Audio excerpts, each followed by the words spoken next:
Hello friends, வணக்கம். Welcome back to Vanilla channel. இன்றைக்கி நம்ம சேனலில் குழந்தைகளுக்கான மருத்துவ குறிப்புகள் பற்றி தான் பார்க்க போகிறோம். அதாவது குழந்தைகளுக்கு அடிக்கடி வருகிற வயிறு வலி, வயிற்றில் பூச்சிகள் வரலாம் சொல்லுவாங்க இல்லையா, அந்த வயிறு புழுக்கள் எப்படி நீக்கலாம், காய்ச்சல், வறட்டு இருமல், மந்தம், ஒரு சில குழந்தைங்களுக்கு வலிப்புகள்லாம் வரும். ஓகேங்களா? ஸோ இதுக்கு உண்டான மருத்துவ குறிப்புகளை பற்றி தான் பார்க்க போகிறோம். ஸோ வீடியோக்குள்ளே போகிறதுக்கு முன்னாடி நம்மளோட சேனலை சப்ஸ்கிரைப் பண்ணுங்கள், பக்கத்தில் இருக்க பெல் ஐக்கானை கிளிக் பண்ணுங்கள். அப்போ தான் நான் போடுற வீடியோ எல்லாமே உங்களோட மொபைலுக்கு நோட்டிஃபிகேஷன் வரும். எந்த ஒரு வீடியோ மிஸ் பண்ண மாட்டீங்க. இப்போ வாங்க நம்ம வீடியோக்குள்ளே போகலாம். அதாவது ஒரு சில குழந்தைகள் உடல் எப்பவுமே சோர்வாக இருக்கும், ஏதாவது நோய்கள் அடிக்கடி வந்துக்கிட்டே இருக்கும். அந்த குழந்தைகளுக்கு இந்த வசம்பு இருக்கு இல்லைங்களா, வசம்பை எடுத்து அதை கறியாக்கி கொஞ்சம் கேஸில் சுடுங்க, இல்லைன்னா தீயிலான நல்ல கறி மாதிரி நல்ல கறியாக்கிக்கோங்க. அதை பொடி பண்ணி வச்சுட்டு ஒரு துணியை எடுத்து கொஞ்சம் தண்ணி ஊற்றி அதை நல்லா வடிகட்டி வச்சுக்கோங்க. வடிகட்டி வச்சுட்டு குழந்தைங்க குளித்த அப்புறம் குழந்தையோட கால்களின் அடியில் தடவுங்க. அப்புறம் தொப்புளை சுற்றி தடவிட்டு வந்தீங்கன்னா எந்த ஒரு நோயுமே அவங்கள அண்டாது. ஓகேங்களா?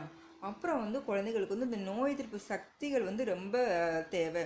அதுக்கு இந்த துளசி இலையை நீரில் தண்ணியில் கொஞ்சம் போட்டு வச்சுட்டு அதை கொடுத்துட்டு வந்தீங்கன்னா நோய் எதிர்ப்பு சக்தி அதிகரிக்கும். ஓகேங்களா?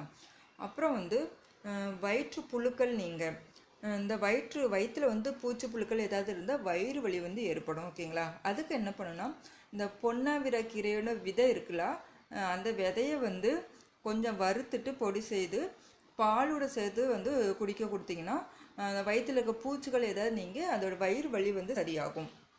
ஓகேங்களா? அப்புறம் சூடு தண்ணி, அதாவது உடல் உஷ்ணம் சொல்லுவாங்க இல்லைங்களா, அந்த உஷ்ணம் இருந்தால்னா உடலை சூடு அதிகமாக இருக்கும். அந்த சூடுனால கண் எரிச்சல் குழந்தைகளுக்கு இருக்கும். இதை போக்குறதுக்கு என்ன பண்ணணும்னா, ஆட்டுப்பால் இருக்கும் இல்லைங்களா, ஆட்டுப்பாலை நீங்கள் தினமும் குழந்தைகளுக்கு கொடுத்துட்டு வந்தீங்கன்னா உடலில் இருக்க உஷ்ணம் குறையும். அந்த உஷ்ணத்தால் வருகிற கண் எரிச்சல் குறையும். ஓகேங்களா? இது கிராமப்புறங்களில் இந்த ஆட்டுப்பால் ரொம்பவே கிடைக்கும். கண்டிப்பாக இதை கொடுங்க.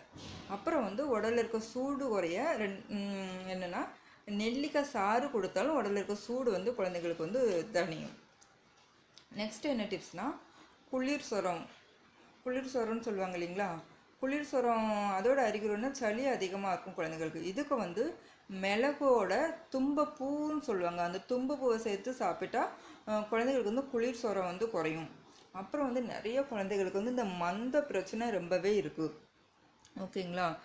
இந்த மந்த பிரச்சனை இருக்கிற குழந்தைகளுக்கு காய்ச்சல் அதிகமாக இருக்கும், குளிர் நடுக்கம் குழந்தைகளுக்கு வரும்.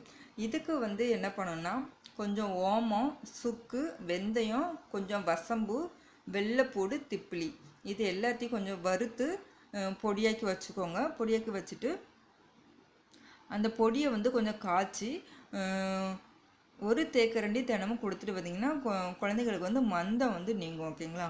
அப்புறம் ஒரு சில குழந்தைகளுக்கு சின்ன குழந்தைங்களே வலிப்பு இருக்கும். அந்த வலிப்போட அறிகுறி என்ன, குழந்தைகளுக்கு கொஞ்சம் பய உணர்வு இருக்கும். அப்புறம் அதிகப்படியான காய்ச்சல் குழந்தைகளுக்கு இருக்கும். இதுக்கு என்ன பண்ணணும்னா, வல்லாரக்கீரை, சீரகம், மிளகு, இது மூணையும் தேங்காய் பாலோட சேர்த்து நீங்கள் சாப்பிட கொடுத்தீங்கன்னா வலிப்பு குழந்தைகளுக்கு குறையும். ஓகேங்களா? நெக்ஸ்ட்டு நிறைய குழந்தைகளுக்கு நெஞ்சு சளி இருக்கும். இந்த நெஞ்சு சளிக்கு சாதாரண நம்ம வீட்டில் தேங்காய் எண்ணெய் கூட கற்பூரம் போட்டு சேர்த்து காய்ச்சி நெஞ்சில் தினமும் தடவிட்டு வந்தீங்கன்னா மிதமான சூட்டில், இல்லைன்னா ஆற வச்சு கூட தடவுங்க. ஓகேங்களா? தடவிட்டு வந்தீங்கன்னா நெஞ்சு சளி நீங்கும். அப்புறம் இந்த வெத்தலை இருக்கு இல்லைங்களா, வெத்தலையை கொஞ்சம் தீயில கொஞ்சம் வாட்டி மிதமான சூட்டில் நீங்கள் போட்டிங்கன்னா நெஞ்சு சளி நீங்கும், இருமலும் குழந்தைங்களுக்கு போகும். ஓகேங்களா? இது குழந்தைங்க நைட்டு தூங்குகிற நேரத்தில் போடுங்க, ரொம்ப யூஸ்ஃபுல்லாக இருக்கும். அப்புறம் இருமல், நீங்கள் வறட்டு இருமல், நெஞ்சு சளி, நெஞ்சு வலி, அதாவது இருமல் அதிகப்படியான இருமல் இருந்தாலே குழந்தைகளுக்கு நெஞ்சு வலி வரும். ஓகேங்களா? நெஞ்சு வலி கண்டிப்பாக இருக்கும். இதுக்கு துளசி இலை இருக்கு இல்லைங்களா, அதை இடித்து அதோட சாற்றை 2 ஸ்பூன் தினமும் கொடுத்துட்டு வந்தீங்கன்னா இருமல் போகும். இது ஒரு நாளைக்கு 3 டைம் கொடுக்கணும். ஓகேங்களா? ஓகே ஃப்ரெண்ட்ஸ், இந்த வீடியோ பிடிச்சிருந்தா லைக் பண்ணுங்கள், ஷேர் பண்ணுங்கள். நான் சொல்கிற டிப்ஸ்லாம் உங்களுக்கு யூஸ்ஃபுல்லாக இருந்ததுன்னா கண்டிப்பாக சப்போர்ட் பண்ணுங்கள். ஓகேங்களா? நெக்ஸ்ட் வீடியோவில் உங்களை மீட் பண்ணுறேன்.